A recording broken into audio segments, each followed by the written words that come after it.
ومولانا محمدا عبده ورسوله صلى الله عليه وسلم الذي أرسله بالحق بشيرا ونذيرا وداعيا إلى الله بإذنه وسراجا منيرا أما بعد فقد قال الله تعالى في كلامه المجيد وفرقانه الحميد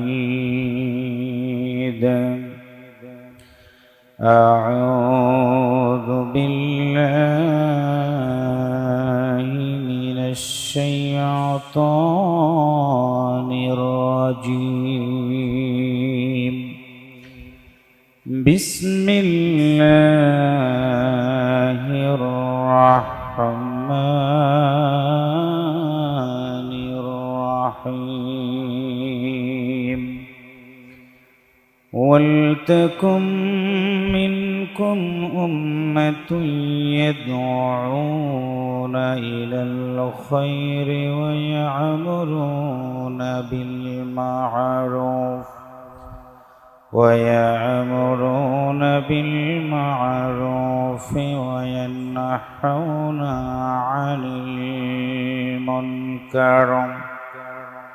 وينهون عن المنكر وأولئك هم المفلحون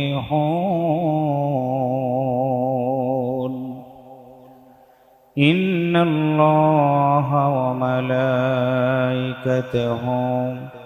يصلون على النبي يا أيها الذين آمنوا صلوا عليه وسلموا تسليما اللهم صل على مولانا محمد وعلى آل سيدنا مولانا محبت بلن اللهم صل على مولانا محمد وعلى آل سيدنا مولانا মদের দরদ কবুল করো আল্লাহ নসিব করো মদিনা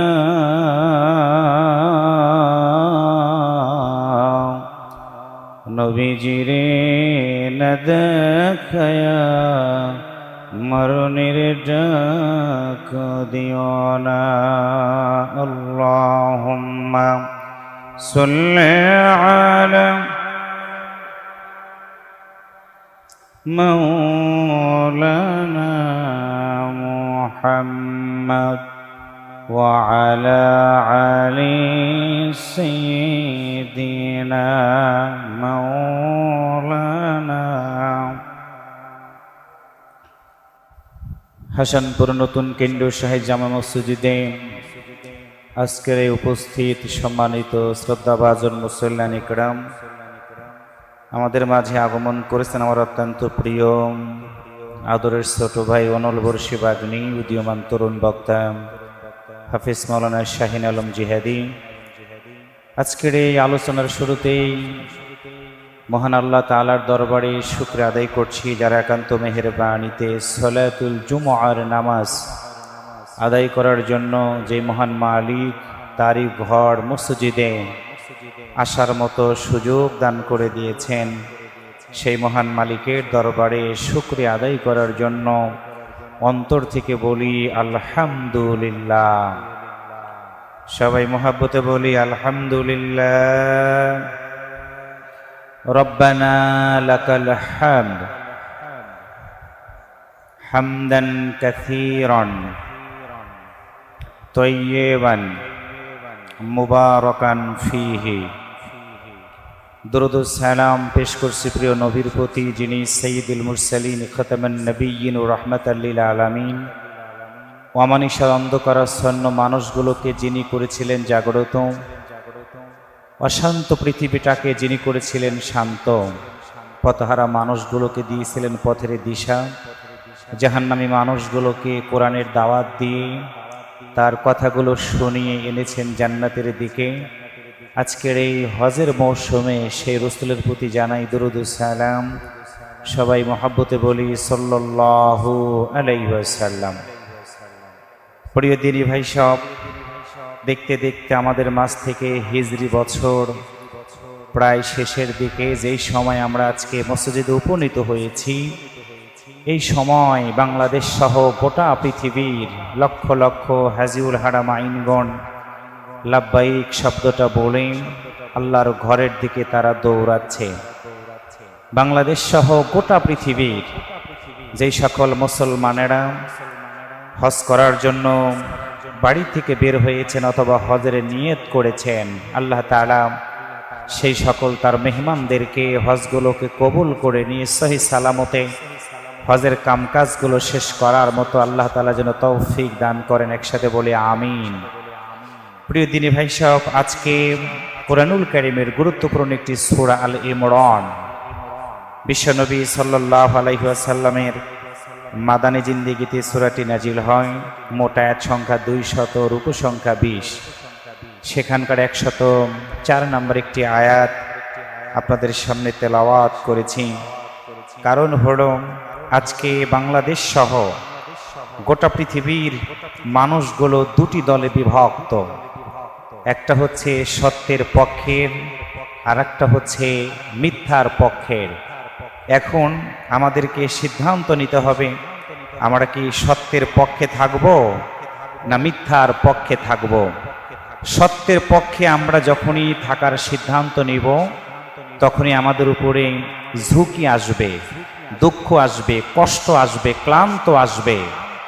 আর যদি মিথ্যার পক্ষটা আমরা গ্রহণ করি, তাহলে পৃথিবীতে যতদিন আমরা বেঁচে থাকব, শান শওকতের মধ্য দিয়ে আমাদের জীবন চলবে। অভাব অনটন পৃথিবীতে আমাকে ধরতে পারবে না। কিন্তু মজার বিষয় হলো, পৃথিবীর জীবন শেষ করার পরে কিয়ামতের ময়দানে আল্লাহর দরবারে আমি যেদিন উঠব, মিথ্যাবাদী দলের সাথে থাকার কারণে আল্লাহ তাআলা সেদিন আমার আমল নামাতে যেই ভালো কাজগুলো থাকার কথা, সেইটা না থাকার কারণে, খারাপ কাজগুলোর পরিমাণটা বেশি হওয়ার কারণে আল্লাহ তাআলা আমাদেরকে জাহান্নামে দিয়ে দিবে। আর সেদিন যদি আল্লাহ আমাদেরকে জাহান্নামের ভিতরে দিয়ে দেয়, আজকে গোটা পৃথিবীর ক্ষমতাধর ব্যক্তিরা যত শক্তি তাদের থাকুক না কেন, যত সাহসী তাদের থাকুক না কেন, ওই দিন আল্লাহর দরবারে তাদের কথা বলার মতো সুযোগ থাকবে না।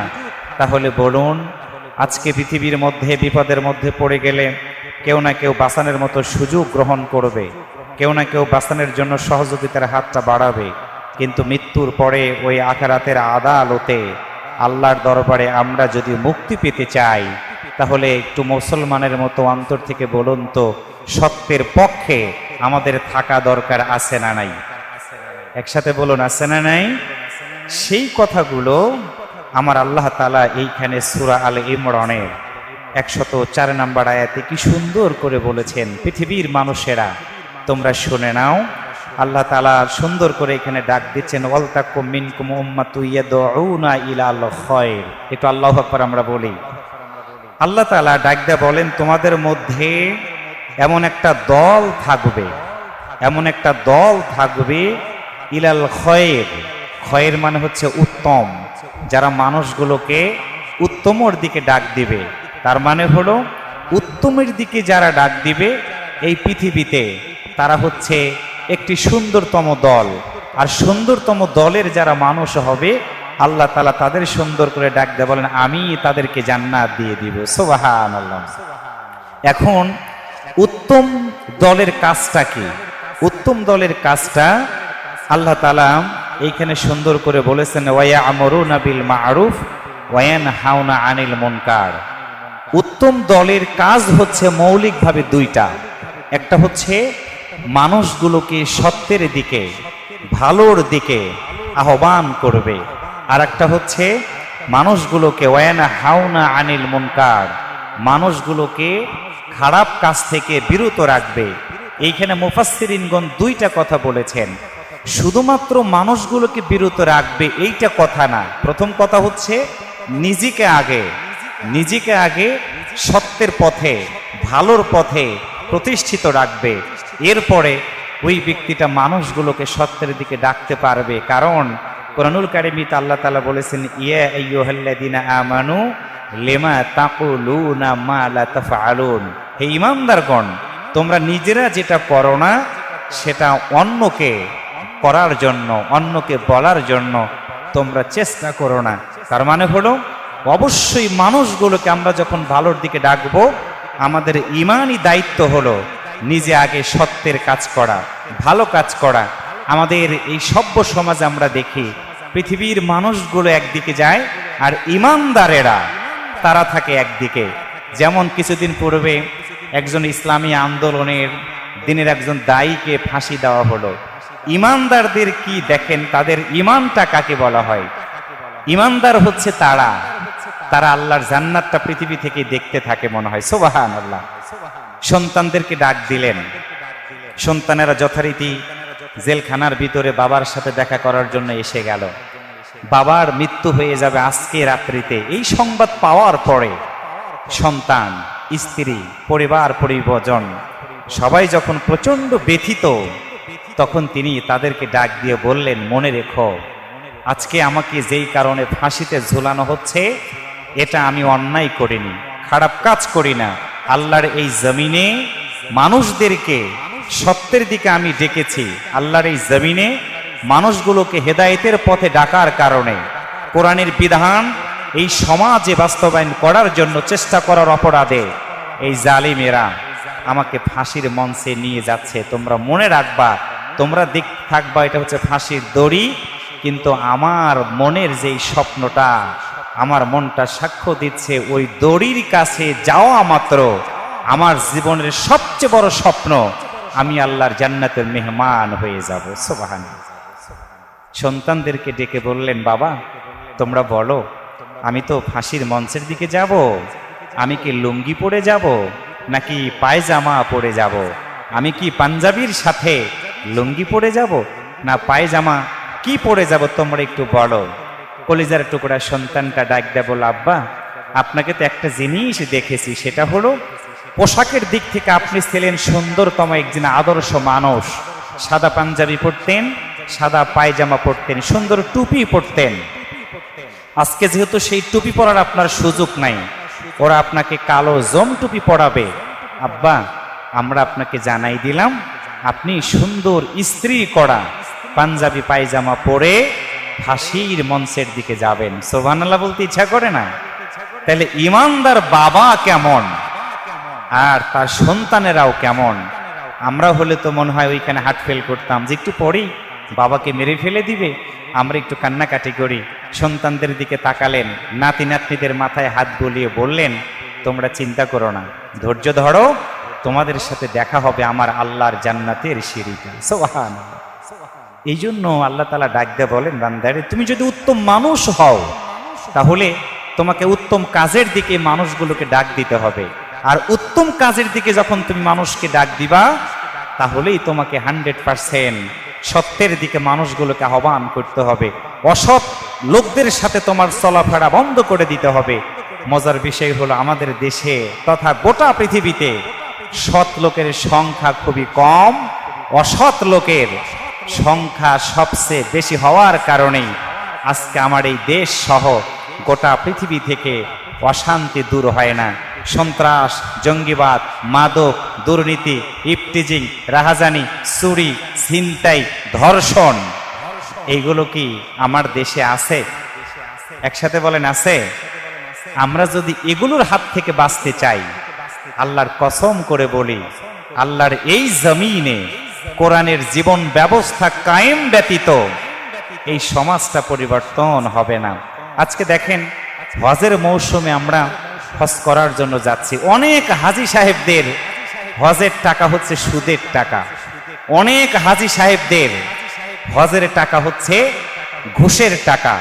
অনেক হাজী সাহেবদের হজ করার জন্য যাচ্ছেন তারা, ঠিক আছে, আমি নিষেধ করছি না, কিন্তু দেখবেন অনেক বড় বড় অফিসারেরা ইনকাম করে খায়, তারা বেতন যা পায় তার চেয়ে 3 গুণ 4 গুণ রাষ্ট্রের টাকা লুটপাট করে নিয়ে খেয়ে সেই টাকা দিয়ে হজের একটা সাইনবোর্ড লাগানোর জন্য তারা হজ করার জন্য যাচ্ছে। এরকম ভণ্ড মার্কা হাজি, লাইসেন্সদারি হাজি, বলেন তো বাংলাদেশে কি আছে না নাই? একটু কথা বলেন, আছে না নাই? প্রিয় দিনী ভাই সাহেব, এরা হজ করতে যায় লৌকিকতা, মানুষকে দেখাইতেছে যে টাকা আছে, আমি বড় অফিসার, আমি হজ করে আসলাম। এবং বাংলাদেশে দেখবেন অনেক হাজিরা হজ করে আসার পরে মুখের যে একটা রসুলের সুন্নত দাড়ি, এই দাড়িটাও অনেক হাজির ভিতরে নাই। মাথায় টুপি পরার যায়, সেই টুপিটা পর্যন্ত পরে না। হাজি 2টা সাদা ইহরামের কাপড় পরে হজ করার জন্য সেখানে চলে গেল, কিন্তু মাথায় টুপি দিতে পারে না।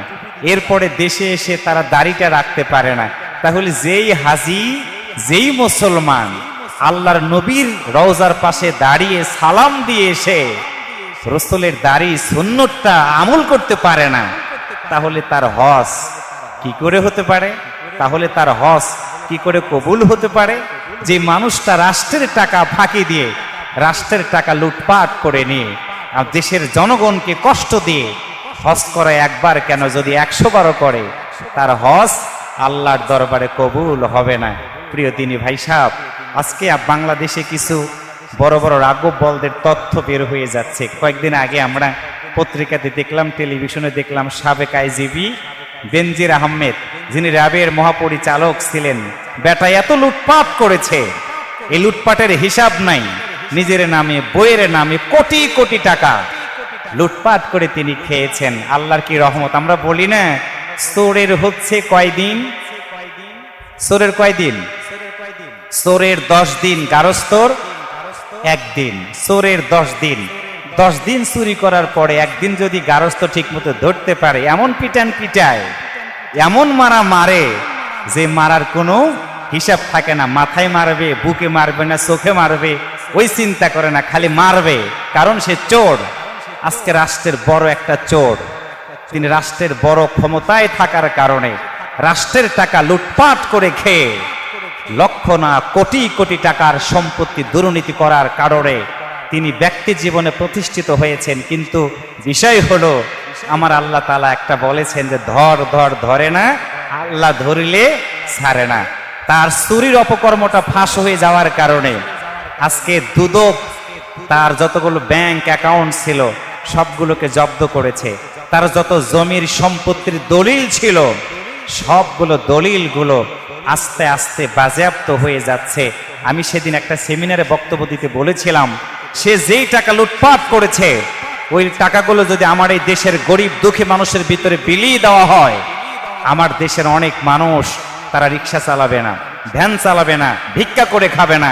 কারণ একজন মানুষ এত টাকা লুটপাট করেছে, তিনি কি ছিলেন? পুলিশের একজন আইজিপি ছিলেন, র্যাবের মহাপরিচালক ছিলেন। এত বড় অফিসার হওয়ার পরে যদি চুরি করে, তাহলে তার নিচের চোরদের অবস্থাটা কি? এই চোরে চোরে ভরপুর হয়ে যাওয়ার পরে এই চোরেরা আবার হজ করে আসে। তিনিও একটা চোর, ওই চোর হজ করে এসেছিলেন। তাহলে হজ করে আসার পরে যিনি রাষ্ট্রের টাকা চুরি করে খায়, তার হজ আল্লাহর দরবারে যাবে? একসাথে বলেন, যাবে? এই জন্য আমাদেরকে সামাজিকভাবে ঈশ্বরদেরকে বয়কট করতে হবে, আল্লাহর কোরআনের দিকে ফিরে আসতে হবে। আসুন আল্লাহর একজন খালেজ বান্দার হজের একটা ঘটনাটা আমরা শুনি, হৃদয়টা ভরে যাবে। দেখেন তিনি হজ করে যাওয়ার জন্য সিদ্ধান্ত নিয়েছেন, কারণ মুসলমানদের জীবনে হজ একবার হলো ফরজ। একটু সুবহানাল্লাহ বলেন, আর একটু জোরে বলেন সুবহানাল্লাহ। একবার হলো হজ ফরজ, এরপরে যদি 2 বার 3 বার 4 বার 5 বার 10 বারও যায় সেইটা ফরজ হবে না, সেইটা হবে নফল হজ। নফল হজ 10 বার করার চেয়ে ওই বিষয়গুলো অন্যদিকে অর্থ সম্পদগুলো বিলিয়ে দিলে সেই সওয়াবটা আল্লাহর দরবারে বেশি কবুল হয়ে যাবে। সুবহানাল্লাহ বলেন। তেমনি একজন মানুষ, আল্লাহর একজন বান্দা, তার কথাটা বলি, দেখেন তিনি হজ করার জন্য সিদ্ধান্ত নিয়েছেন, সুন্দর করে হজ করার জন্য পরিকল্পনা নিয়েছেন। কারণ মসজিদে যারা আসে আল্লাহকে খুশি করার জন্য, আপনারা একটু বলুন তো আমাদের এই নামাজ কবুল করার মালিককে? আর একটু জোরে বলুন কে? আল্লাহ যদি আমাদের নামাজ কবুল না করে, এই নামাজের কোনো দাম আছে? আমি কোনো এক জমায় কিন্তু বলেছিলাম, আমি কিছু জায়গায় গিয়ে নামাজ পড়তে গিয়ে দেখি কিছু মুসল্লির নামাজ ইন্টারসিটি ট্রেনের মতো। ইন্টারসিটি ট্রেন কি বোঝেন? ইন্টারসিটি ট্রেন হলো, পাশে আমি দাঁড়িয়ে 2 রাকাত নামাজ পড়তেছিলাম, দেখলাম উনি 2 রাকাত 4 রাকাত 6 রাকাত 8 রাকাত, কি যে একটা গতি দিয়ে নামাজ পড়তেছে, মুখটা নড়াইতেছে, শব্দ হচ্ছে, কিন্তু যেই তাসবিহগুলোর হক আদায় না করে যদি উনি 100 রাকাত নামাজ পড়ে, ওই 100 রাকাত ইন্টারসিটি নামাজ পড়ার চেয়ে 2 রাকাত নামাজ খুশু এবং খুজুর সাথে আদায় করা আমাদের ইমানি দায়িত্ব। এই জন্য সবসময় বলি, বেশি খাওয়ার চেয়ে কম খাবেন, ভালো খাবেন। লক্ষ কোটি টাকা ইনকাম করার চেয়ে হালাল টাকা 10 টাকা হলেও ইনকাম করবেন, সেই হালাল ইনকাম আল্লাহর দরবারে কবুল হয়ে যাবে। সুবহানাল্লাহ বলেন। সম্মানিত প্রিয় ভাইয়েরা, আল্লাহর একজন বান্দা হজ করার জন্য সিদ্ধান্ত নিলেন। সন্তানদেরকে ডাক দিয়ে বললেন, সন্তানেরা, আমি হজের সিদ্ধান্ত নিয়েছি, আমি হজ করতে যাব, তোমাদের কোনো কথা আছে কিনা তোমরা কি আমার কাছে একটু বলবা না? এমন সময় দেখা গেল তার ছোট্ট একটি সন্তান, বয়স হলো 7 থেকে 8 বছর। ছোট্ট সন্তান দৌড় দিয়ে এসে বাবার সামনে দাঁড়ায় চোখের পানি ছেড়ে দিয়ে হাওমাও করে করে কাঁদতেছে। সন্তানের চোখের পানি দেখে বাবা সইতে পারলো না। বাবা সন্তানটাকে ডেকে বলল, আব্বুরে, হজ করার জন্য আমি আজকে এখনই বের হয়ে যাব, বলো তোমার চোখের কোটায় পানি কেন? তুমি কত জোরে জোরে হাওমাও করে করে কান্নাকাটি করতেছে কেন? তুমি কি আমার কাছে বলবা না? ছোট্ট সন্তান বুঝতে পারে না, বাবার কাছে এসে বলে, আব্বা, হজ করতে আপনি যাবেন, কিন্তু হঠাৎ করে আমার বাড়ির প্রতিবেশীর একটা সুন্দর রান্নার ঘ্রাণ আমার নাকের ভিতরে এসে গেল। আস্তে আস্তে খোঁজ নেওয়া শুরু করে দিলাম। ওই বাড়ির পাশে গিয়ে আমি দাঁড়াইয়া দেখতে পেলাম সুন্দর করে গরুর গোশত ভুনা করা হচ্ছে। আমি তাকায় তাকায় দেখলাম রান্না শেষ হয়ে গেল। আব্বা সেই বাড়িতে আমি গেলাম, মনের ভিতরে আশা জেগে গেল, এত সুন্দর রান্না করা গোশতগুলো আমি খাবো। এইটা মনে করে আস্তে আস্তে আমি সেই বাড়ির দরজা পর্যন্ত চলে গেলাম। ঘরের দরজাতে নক করলাম, দরজাটা খুলে দেওয়া হলো। আমাকে দেখে বাড়িওয়ালা চিনিয়ে ফেলে দিল, আমি আপনার কলিজার টুকরা ছোট্ট সন্তান। আমি ডাকটা বললাম, তোমাদের বাড়িতে আজকে গরুর গোশত সুন্দর করে রান্না হয়েছে, তোমার সন্তানগুলো তো সুন্দর করে খাবার খাইতেছে, তোমাদের কাছে আমার একটা শুধু কথা, একটু গরুর গোশত রান্নার তরকারি কি দিয়ে তোমরা আমাকে একটু কি খাবার দিতে পারবা কিনা? ছোট্ট সন্তান খাবার চাই। বাড়িওয়ালা বলে, না না, তোমাকে খাবার দেওয়া যাবে না। আবার বলে, একটু খাবার দাও, খাবার দাও। বাড়িওয়ালা বলে, না না, তোমাকে আবার খাবার দেওয়া যাবে না। এক পর্যায়ে ছোট্ট সন্তান বলে, খাবারের বড় নেশা আমার ভিতরে উঠে গেল। আমি বললাম, আমাকে একটু খাবার তোমরা দাও। ওই বাড়িওয়ালা আমাকে খাবার না দিয়ে গলা ধাক্কা দিয়ে বাড়ি থেকে বের করে দিয়েছে গো আব্বা। সন্তানের চোখের পানি বাবার চোখের পানির সাথে একাকার হয়ে গেল। সন্তানটাকে বুকের সাথে জড়িয়ে ধরে বলেন, আব্বুরে, চলো তো চলো তো, আমি গিয়ে দেখবো কার বাড়িতে গরুর গোশত রান্না হলো। আমার সন্তানটাকে এক পিস গরুর গোশত দিয়ে খাবার দিল না, সে এমন কে ব্যক্তি আছে? বাবার সাথে নিয়ে সন্তানটাকে নিয়ে শীত বাড়ির দরজাতে যখনই চলে গেল, চলে যাওয়ার পরে বাড়িওয়ালাকে সুন্দর করে সালাম দিয়ে বললেন, ঘরের দরজাটা খোলো। ঘরের দরজাটা খোলা হলো। আব্দুল্লাহ ইবনে মোবারককে দেখে বাড়িওয়ালা দাঁড়ায় গিয়ে অকস্মাৎ ফেল ফেল করে তাকায় তাকায় আছে। আব্দুল্লাহ ইবনে মোবারক ডাকতে বলে, তুমি এমন সাহস তোমার কেমন করে হয়ে গেল? তুমি কি বলবা না? আজকে কি তোমার বাড়ি থেকে গরুর গোশত রান্না হয়েছে? বাড়িওয়ালা বলে, হ্যাঁ রান্না হয়েছে। আমার সন্তান কি তোমার কাছে গোশত চেয়েছিল? বললেন হ্যাঁ। তো আমার সন্তান কি তোমার কাছে খাবার চেয়েছিল? বললেন হ্যাঁ চেয়েছিল। তুমি কি দাও নাই? বলে হ্যাঁ, আমি তোমার সন্তানটাকে গোশত দেই নাই। আব্দুল্লাহ ইবনে মোবারক বললেন, গরুর গোশত দাও নাই মানলাম, কিন্তু গলা ধাক্কা দিয়ে কেন আমার সন্তানটাকে তুমি বের করে দিয়েছো? তুমি কি বলবা না? এমন সময় বাড়িওয়ালা আব্দুল্লাহ ইবনে মোবারকের দুইটা হাত চেপে ধরে বলে, শোনেন, আপনি সাহেবে মাল, সম্পদ দিয়ে আমার আল্লাহ তাআলা আপনাকে ভরপুর করে দিয়েছে, কিন্তু আপনি কি জানেন আমি আপনার প্রতিবেশী? আজকে 3টা দিন হয়ে গেল আমার বাড়িতে খাবারের মতো কোনো খাবার নাই।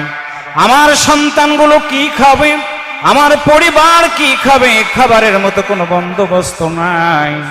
কাজের সন্ধানে আমি বেরিয়ে গেলাম, কাজটাও যখন পেলাম না, হঠাৎ করে আসতে দেখি রাস্তার মাঝখানে একটা গরু পড়ে আছে। সেই গরুটা মরা গরু। আমি গরুর পাশে গিয়ে দাঁড়ালাম, মরা গরু আছে, চিন্তা করলাম কেউ দেখে কিনা। না না, ডান দিকে বাম দিকে তাকাই দেখি কেউ নাই, কেউ নাই।